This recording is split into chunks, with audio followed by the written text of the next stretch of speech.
इकामत नमाज और नमाज के जहाँ और बहुत सारे फ़वाइद हैं, वहाँ ये भी इरशाद फरमाया कि इन्नस्सलाता तन्हा अनिल फ़हशाइ वल मुनकर।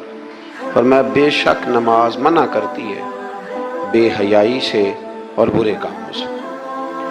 नबी रहमत अलैहिस्सलाम की खिदमत में अर्ज़ किया गया था कि या रसूल अल्लाह सल्लल्लाहु अलैहि वसल्लम, एक शख्स रात को नमाज पढ़ता है पर सवेरे चोरी भी करता है। हम तो बड़ी जल्दी कह देते हैं ना कि क्या फ़ायदा उसे उसकी नमाज का, क्या फ़ायदा उसे उसकी इबादत का। हुजूर सल्लल्लाहु अलैहि वसल्लम की जब बारगाह में ये सवाल पूछा गया कि हुजूर रात को इबादत भी ठीक करता है और सवेरे चोरी भी करता है, तो हुक्म क्या है? तो हुजूर अलैहिस्सलाम ने फरमाया अगर वो पाबंदी से नमाज पढ़ता रहा ना तो उसकी नमाज उससे चोरी छुड़वा देगी। इसलिए कि नमाज बेहयाई और बुरे कामों से रोक देती है। अगर कोई कमज़ोरियां हैं इंसानी तकाज़ों के तहत तो नमाज की पाबंदी करें। अगर आप नमाज के पाबंद हो गए ना, कुछ वक्त लगेगा तो फिर वो भी सारी कमज़ोरियां अल्लाह दूर फरमा देगा। शर्त यह है कि इसको पाबंदी के साथ पढ़ते रहें। कुछ दोस्त कहते हैं नमाज में दिल नहीं लगता, तो मैंने कहा न भी लगे तो फिर भी पढ़े।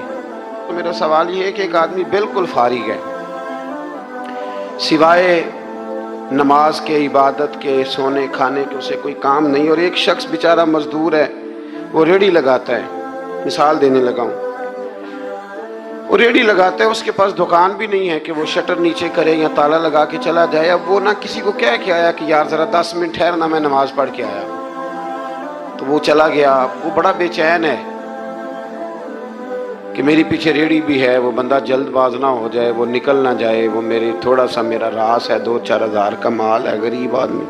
नमाज भी उसने पढ़ी, तवज्जो उसकी पीछे लगी रही। एक बिल्कुल फारिग था, कोई मजबूरी नहीं थी, उसने भी नमाज पढ़ी।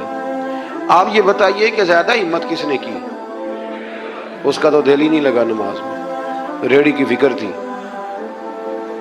लेकिन हिम्मत ज़्यादा उसने की, इसलिए कि उसकी मजबूरी है, उसके लिए आजमाइश पीछे खड़ी है, तैयार है। दवाई खाने में दिल लगता है? क्यों खाते हो? दिल ही नहीं लग रहा आपका।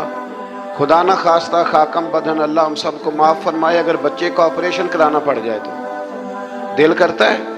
क्यों कराते हो? उसके लिए जरूरी है। तो भाई ये फलसफा ही गलत है कि मेरा दिल नहीं लगता था तो मैंने छोड़ दी। दिल तो कई दफा इंसान का दुकान पे भी नहीं लगता, बेच दोगे। नहीं दिल करता काम पे जाने को तो रिजाइन कर दोगे। तो ये तो बिल्कुल सिरे से बात ही बड़ी अजीब है। हाँ, दिल लगना चाहिए, नमाज से दिलचस्पी होनी, लेकिन न भी लगे तो हमको दिल के लिए नमाज नहीं पढ़ रहे, रब के लिए नमाज पढ़ रहे हैं। हाँ, ये बात समझ लें, नमाज दिल के लिए नहीं, नमाज वो देखे ना, एक साहब कहते हैं जी मैं 5 नमाजें पढ़ता हूँ तो रोजी में बरकत फिर नहीं होती। तो मैं कहता हूँ वो इबादत करते हो कि तजारत करते हो? पैसे कमाने गए थे? पैसे कमाने गए थे कि नमाज पढ़ने गए थे? तो नमाज आपको बेहयाई और बुरे काम से रोक देगी, पर शर्त यह है कि नमाज की पाबंदी करें और बर वक्त पढ़ें और थोड़ी सही करके पढ़ें।